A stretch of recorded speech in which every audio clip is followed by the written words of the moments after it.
الله نحمده ونستعينه ونستغفره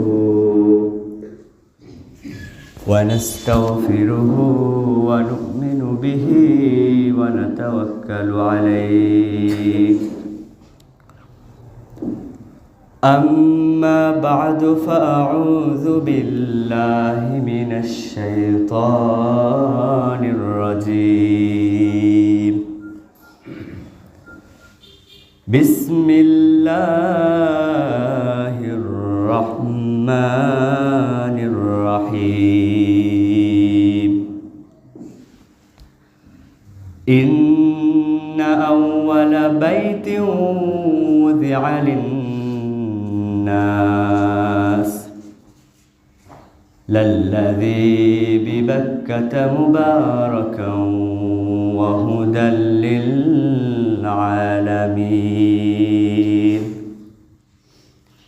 وقال رسول الله صلى الله عليه وسلم: بني الإسلام على خمس: شهادة أن لا إله إلا الله وإقام الصلاة وإيتاء الزكاة وصوم رمضان والحج بيت الله أو كما قال عليه الصلاة والسلام.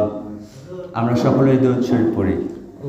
اللهم صل على محمد وعلى آل محمد كما صليت على إبراهيم وعلى آل إبراهيم إنك حميد مجيد.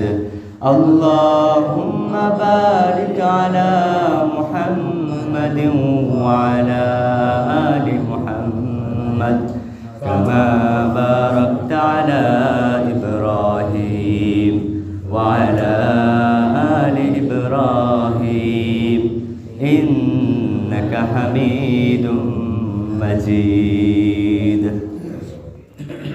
صدق الله المولانا العظيم.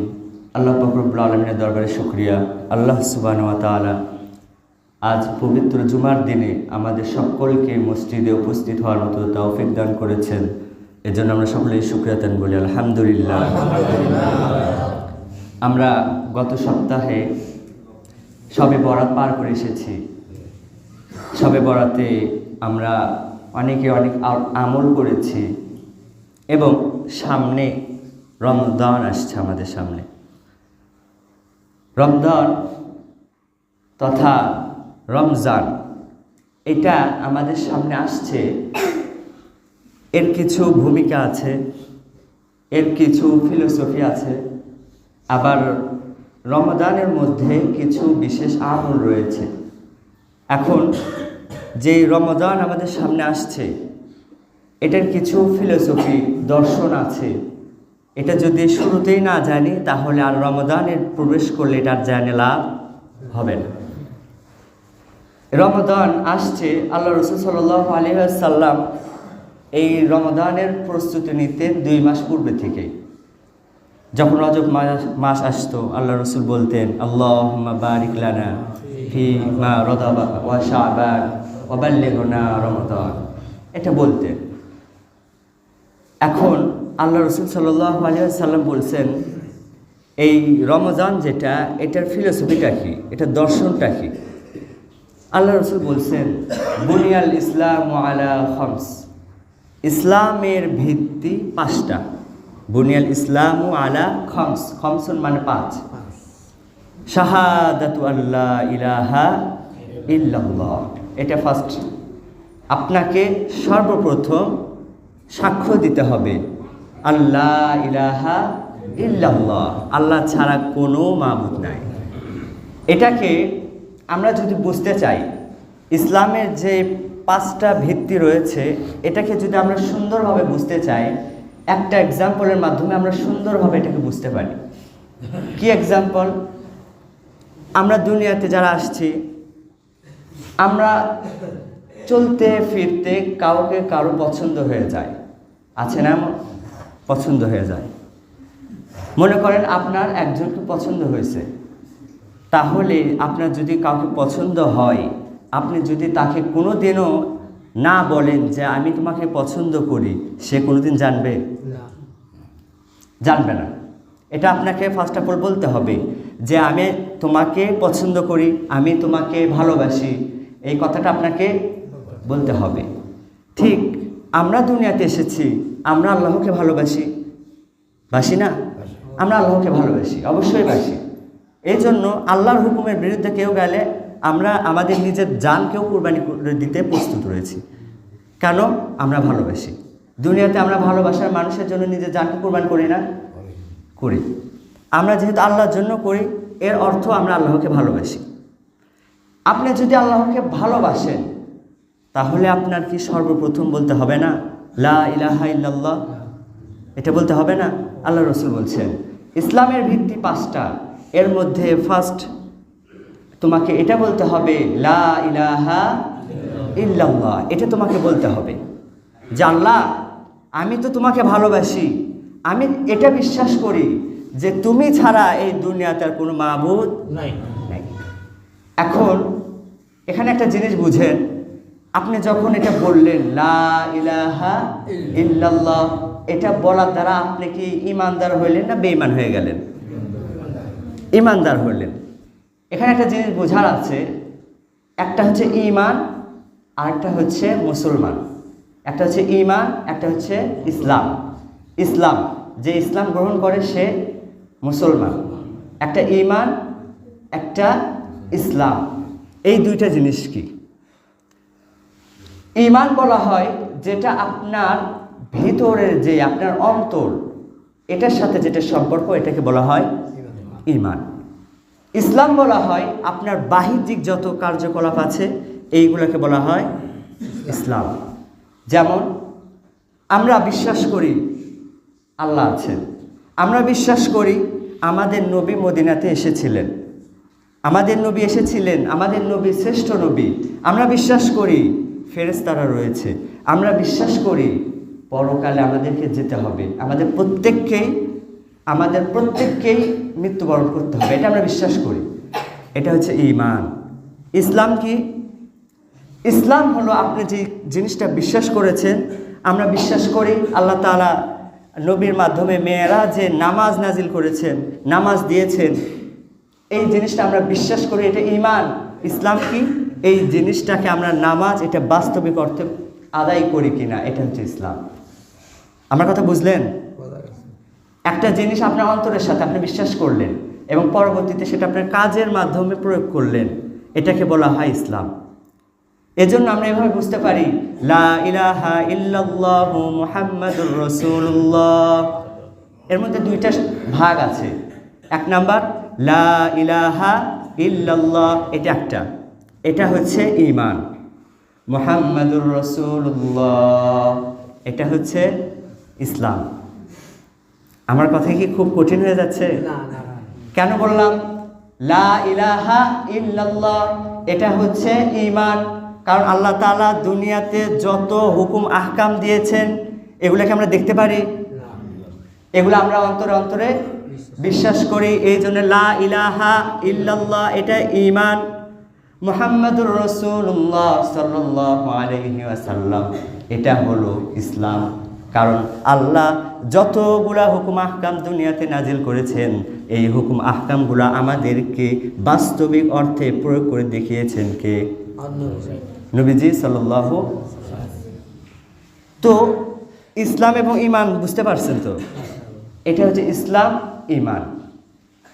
আর এই দুইটা জিনিসের সমষ্টি আল্লাহ নবী বলছেন বুনিয়াল ইসলাম আলা খামস, শাহাদাতু আল্লা ইলাহা ইল্লাল্লাহ। এটা বলে তুমি আল্লাহকে প্রপোজাল দাও, আল্লাহ আমি তোমাকে ভালোবাসি, আমি এটা বিশ্বাস করি যে তুমি এক, তুমি ছাড়া অন্য কোনো স্রষ্টা নাই। এটাকে আল্লাহকে এটা বলে তুমি অ্যাপ্রোচ করো যে আল্লাহ আমি আপনাকে ভালোবাসি, আল্লাহকে বলো।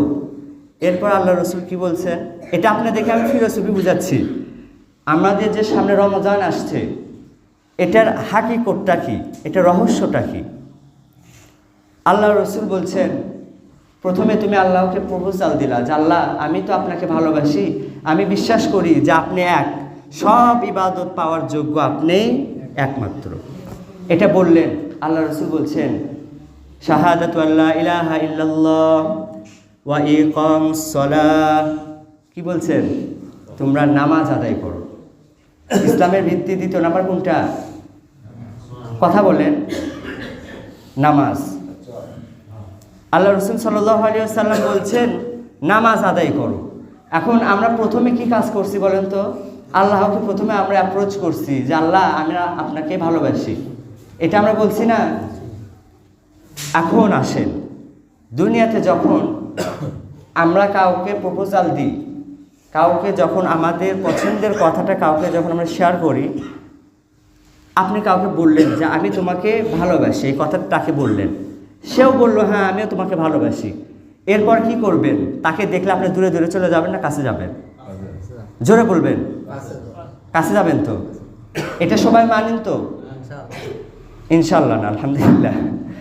আমরা সবাই আলহামদুলিল্লাহ এটা মানি যে আমরা যখন কাউকে প্রপোজাল দিব, সে যখন সেটা অ্যাকসেপ্ট করবে, এরপর আমার কাজ হচ্ছে তার কাছে যাওয়া, তার সাথে সময় দেওয়া। এটা আমরা মানি তো? আল্লাহ রসুল বলছেন প্রথমে তুমি আল্লাহকে লা ইলাহা ইল্লাল্লাহ বলে তুমি আল্লাহকে প্রপোজাল দিলা, এরপরের কাজ হচ্ছে ইকামুস সালাহ, নামাজ আদায় করো। নামাজ আদায় করো অর্থে যখন কোনো বান্দা নামাজে দাঁড়ায় তখন সে আল্লাহর কাছাকাছি চলে আসে। বুঝেন নাই মনে হয়? পৃথিবীতে এটাই একমাত্র ভালোবাসা, যেই ভালোবাসাটা আপনাকে মসজিদের মাইকে ডেকে ডেকে বলে হাইয়া আলাস সালাহ, নামাজের দিকে আসো, হাইয়া আলাল ফালাহ, কল্যাণের দিকে আসো। এটাই পৃথিবীর একমাত্র ভালোবাসা। এই ভালোবাসায় আসলে আপনার দাম কখনো কমবে না, আপনার দাম বাড়বে। এই ভালোবাসায় আসলে আপনাকে কেউ গালি দিবে না, বরং আপনাকে সম্মানের চেয়ারে বসাবে। কিন্তু আমরা তো এটা মানতে চাই না। আমরা আমাদেরকে যখন বলেন নামাজে আসো, আল্লাহ আমাদেরকে ডাকতেছেন যে ও বান্দা তুমি তো আমাকে প্রপোজাল দিছো, আমি তোমার প্রপোজাল কবুল করেছি, এখন তুমি নামাজে আসো, আমি আল্লাহর সাথে এসে সাক্ষাৎ করো। সুবহানাল্লাহ পড়ে আমাদেরকে বলছে তোমরা নামাজে আসো। দ্বিতীয় নাম্বার নামাজের হাকিকত। এই নামাজে আমরা কয়বার আসি? 5 বার। আর দুনিয়াতে আমরা যাকে ভালোবাসি তার কাছে কয়বার যাই? কয়বার যেতে পারেন আপনি? গোপনে গোপনে 1 থেকে 2 বার। এই তো কথা বুঝতেছেন আমার? আমরা 5 বার আসি। কি ভালোবাসার মানুষ! আমাদেরকে 5 বার ডেকে ডেকে বলে আসো, মসজিদে আসো, নামাজের দিকে আসো, আমার কাছে আসো। 5 বার আমাদেরকে ডেকে ডেকে বলে। আমরা 5 বার আসি। এই জন্য আমরা যখন নামাজে আসব, আপনি যখন আপনার ভালোবাসার মানুষের সঙ্গে সাক্ষাৎ করতে যাবেন, এই সময় আপনি কিভাবে যাবেন? আপনার ড্রেস আপটা কেমন হবে? সুন্দর হবে না? না কোনো রকম একটা জীর্ণ শীর্ণ গন্ধ পরে চলে আসবেন? আমরা লক্ষ্য করি অনেকে মসজিদে যখন আসে, বাহিরে যায় ফিটফাট হয়ে, যখন মসজিদে আসে হয়তো লুঙ্গি এখানে উঠে বসে আছে। হয় না এমন? কাজ করছি ওই অবস্থায় মসজিদে, বলছি না যে আপনি ভাবে নামাজ পড়েন না, এটা আমি বলছি না। হয়তো এই কথা বললে অনেকে আর মসজিদে যাবে না, হয়তো এখানে কাজ করতেছে, যদি বলো মসজিদে চলো বলবে যে হুজুর তো বলছে এভাবে যাওয়া যাবে না, তো অর্থাৎ এখন আর মসজিদে যাওয়ার প্রয়োজন হবে না। এমন আমরা যখন মসজিদে আসবো, ভালোবাসার মানুষের সঙ্গে যখন সাক্ষাৎ করতে যায়, মানুষ কি করে? আতর তাতর লাগায়া সুন্দর ড্রেস আপ পরে দেখা করতে যায়। আমরা যখন মসজিদে আসব, আমরাও তো আমাদের ভালোবাসার মানুষের সঙ্গে সাক্ষাৎ করতে আসতেছি, আমাদেরকে উচিত না সুন্দর ড্রেস আপ করে আসা? আমরা মসজিদে আসব, মসজিদে এসে আমরা নামাজ আদায় করব। কয়বার? 5 বার। 5 বার কেন? মানুষ 5 বার আসে না? এরও একটা ফিলোসফি আছে। মানুষ সে দিনে 5 বার নামাজ আদায়ের মাধ্যমে সে 5টা জিনিসের শুকরিয়া আদায় করে। কয়টা? 5টা। ফজর নামাজ কখন পড়া হয়? সকালে, যখন আস্তে আস্তে দুনিয়াটা আলোকিত হয়ে যাচ্ছে, হচ্ছে না? আল্লাহ এটা বুঝিয়েছেন, ও দুনিয়ার মানুষ, তোমরা ফজরের নামাজ পড়ে ফজর নামাজ আদায় করে তোমরা কিসের শুকরিয়া আদায় করবা? তোমরা শুকরিয়া আদায় করো যখন তোমরা দুনিয়াতে এসেছিলা, যখন তোমরা তোমার মায়ের গর্ভ থেকে দুনিয়াতে এসেছিলা, অন্ধকার থেকে আস্তে আস্তে তুমি আলোর দিকে বেরিয়ে এসেছিলে। সুবহানাল্লাহ। ফজরে এমন হয় না, আপনি অন্ধকারে এসে নামাজ পড়লেন, নামাজ পড়তে পড়তে দেখবেন জানালাতে আলো ঢোকা শুরু হয়ে গেছে, ফর্সা হয়ে গেছে। আল্লাহ বুঝেছেন দুনিয়ার মানুষ, তোমরা যখন মসজিদে আসবা, তোমরা যখন নামাজ পড়বা, তোমরা ফজর নামাজের মাধ্যমে তোমাদের দুনিয়ার জন্মদিনের শুকরিয়া আদায় করো। তোমরা দুনিয়ার জন্মদিনের শুকরিয়া আদায় করো।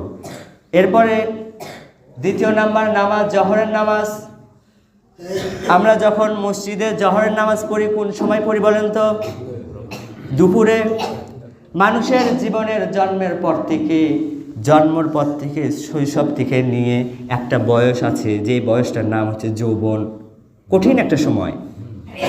এই যৌবনের সময়টা অত্যন্ত কঠিন। আল্লাহ বলে, আমি তোমাদের ওপর, দুনিয়ার মানুষের ওপর জহরের নামাজকে ফরজ করেছি এমন একটা সময়, যেই সময় গোটা দুনিয়ার মধ্যে সূর্যের কারণে গোটা দুনিয়াটা গরম হয়ে থাকে। তোমরা জহর নামাজ আদায়ের মাধ্যমে তোমরা তোমাদের যৌবনের শুকরিয়া আদায় করো। আসরের নামাজ দিয়েছি, যখন পৃথিবী থেকে নিয়ে সূর্যটা ডুবে যায়, তোমরা এটা বিশ্বাস করো যে একটা সময় যৌবনের থেকে আমাদেরকে আস্তে আস্তে বার্ধক্যের দিকে চলে যেতে হবে। আস্তে আস্তে এই যৌবনটা আমাদের শরীরে আর থাকবে না, আমাদেরকে আস্তে আস্তে বৃদ্ধ হয়ে যেতে হবে। ও দুনিয়ার মানুষ, তোমরা আসর নামাজের মাধ্যমে তোমাদের বার্ধক্যের শুকরিয়া আদায় করো। ফিলোসফি বুঝতেছেন আপনি? আপনার শরীরে যে গ্রোথ, এটার সাথে আপনি আপনার নামাজের যে মিলটা, এটা বুঝে নেন। আপনি আসরের নামাজের মাধ্যমে আপনার বার্ধক্য যেটা আছে, এটা শুকরিয়া আদায় করেন। এই জন্য তো আমাদের যুবক ভাইদের তো জহরের নামাজ বেশি পড়া উচিত, কি বলেন? কিন্তু একজনও জহরে আসে না। সবাই আসবে মাগরিবে আসে, বাহিরে ঘুরে ফিরে যখন আজান দেয় আর কোনো কুল কিনারা নেই, দেখবেন মসজিদে এসে নামাজ পড়তেছে। আমরা নামাজ পড়বো, যার মুরব্বী আছি, নিজের যে বয়সটা আছে এর সাথে মিল রেখে আসের নামাজটা পড়া যায় না? মাগরিবের নামাজ আমাদেরকে এটা বুঝায় যে সূর্যটা দুনিয়া থেকে নেমে গেছে, একদিন তোমার জীবনের সূর্যটা একদিন নেমে যাবে, তুমি একদিন ইন্তেকাল করবা। এই জন্য তোমার মৃত্যুর জন্য যে শুকরিয়া আদায়, এটা তুমি মাগরিবের নামাজের মাধ্যমে আদায় করো। পারবো না আমরা? ঈশার নামাজ একদিন তোমাকে কবর থেকে নিয়ে আবার উঠানো হবে। তোমরা ঈশার নামাজের মাধ্যমে তোমাদেরকে কবর থেকে হাসর ময়দানে আবার উঠানো হবে। তোমরা ঈশার নামাজের মাধ্যমে শুকরিয়া আদায় করো। এটা হচ্ছে নামাজ। আপনি ভালোবাসার মানুষের কাছে আপনি যখন প্রপোজ করবেন, আপনাকে তার কাছে যেতে হবে। আপনি নামাজের মাধ্যমে আপনি আল্লাহর কাছে আসবেন।